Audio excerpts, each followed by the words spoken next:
পত্রিকায় আসছে রাজধানী ঢাকা শহরে একজন 60 টাকা নিয়ে আইসে এখন 65টা হোটেলের মালিক। উনি 60 টাকা নিয়ে এসে ব্যবসা করে যদি রাজধানীতে 65টা হোটেলের মালিক হয়, এই হুজুর যে 2 বছরে 30 পারা কোরআন মুখস্থ করে এখন একটা মাদ্রাসায় 30-40 জন ছাত্র পড়ায়, তার কি মাথায় মগজ নাই? ব্যবসা করলে উনিও এরকম হইতে পারতেন, কিন্তু 5,000 টাকায় বেতনে চাকরি করে। এটা কোরআনের মতো ভারী জিনিস ব্রেনে নেওয়ার কারণে, কারণ এটা কোরআনের খেদমত করতে গেলে দুনিয়ার কষ্ট মুসিবতের বোঝা বহন করা লাগবেই।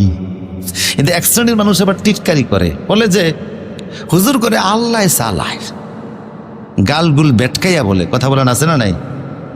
হুজুর বলেন কথাটা সুন্দর বলছেন, মাতবর সাহেব বেতন দেন। কয় হুজুর আপনি মাসে দেন 10,000 টাকা আর আমার মাসে 2 লাখ টাকা ইনকাম, আপনার করে আল্লাহ চালায়। হুজুর কয় কথাটা সুন্দর বলছেন, তো এক কাজ করবেন নি? কয় কি? কয় আগামী মাস থেকে মাত্র 2 মাসের জন্য আমার বেতনটা আপনি নেন, আপনার বেতনটা আমারে দেন। আল্লাহ তো চালাইব, কথা কয় না? কে চালাইব? 2 মাসের লিগে দেখেন না আল্লাহ আপনার কেমনে চালায়?